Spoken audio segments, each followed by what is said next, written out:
आज आम ये भिडियो माध्यम आलोचना करवा कि घर में जो कली झगड़ा हो जो अशांत सृष्टि होची से सब किपरि दूर करेंगे। यह थे शिखीगले घर स्वर्गपुर पलटि जीव। महाभारत जदि कुंतींकर ये गोटे कथा आप जाणीजे ताल आपण घरे आउ कली झगड़ा केबे भी हेब नहीं। तेबे चलतु से विषय आलोचना करवा कौन से कुंतींकर से कथा। ता पूर्व वीडियो को प्रथम करी आसन जदि वीडियो को गोटे लाइक करदे आ चैनल को सब्सक्राइब करी बेल आइकन को दबाई देवे। दर्शक बंधु, महाभारत युद्धर परवर्ती समय रे धर्मराजा युधिष्ठिर राजा होइछंती। भगवान श्रीकृष्ण हस्तिनापुर छाड़ी द्वारिका जीवाई बाहरी। से समय भगवान श्रीकृष्ण देखिले जे माता कुंती आखिरु धारा धारा होई लुह बोई जाउची। तेबे सेमिति काहे बोउची आसनु से विषय मध्य टिके मुंड लखाइबा। पंचु पांडवों माता कुंती को श्रीकृष्ण पचारे कि माँ आपणकर कौन दरकार। कुंती कहले जदि आपण देवा को चाहूच ताले मो शरीर रे एवं मो मन रे दुख जंत्रणा भरी दियो। भगवान श्रीकृष्ण यह शुणी आश्चर्य हो गले एवं कहले आपण को दुख कौन पाई दरकार। भगवान श्रीकृष्ण कहले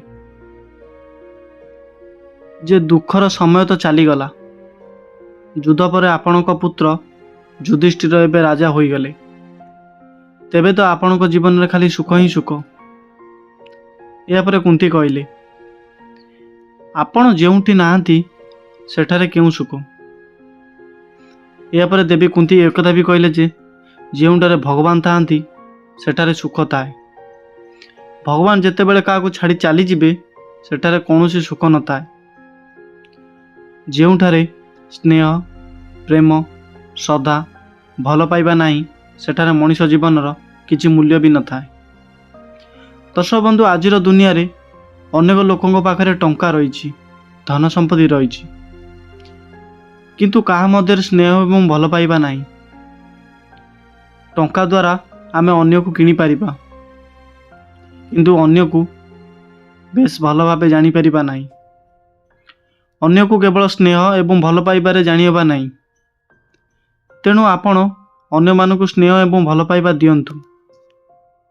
आपण को मध्य समाज भल पाइबो।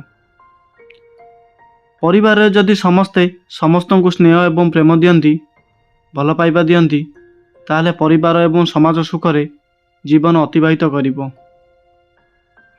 तेबे दर्शक बंधु, आपण को ये वीडियोटी किपरि लागिला तले कमेंट बॉक्स रे आपण मतामत अवश्य दियंतु एवं चैनल को सब्सक्राइब करी बेल आइकन को दबाई दियंतु। धन्यवाद।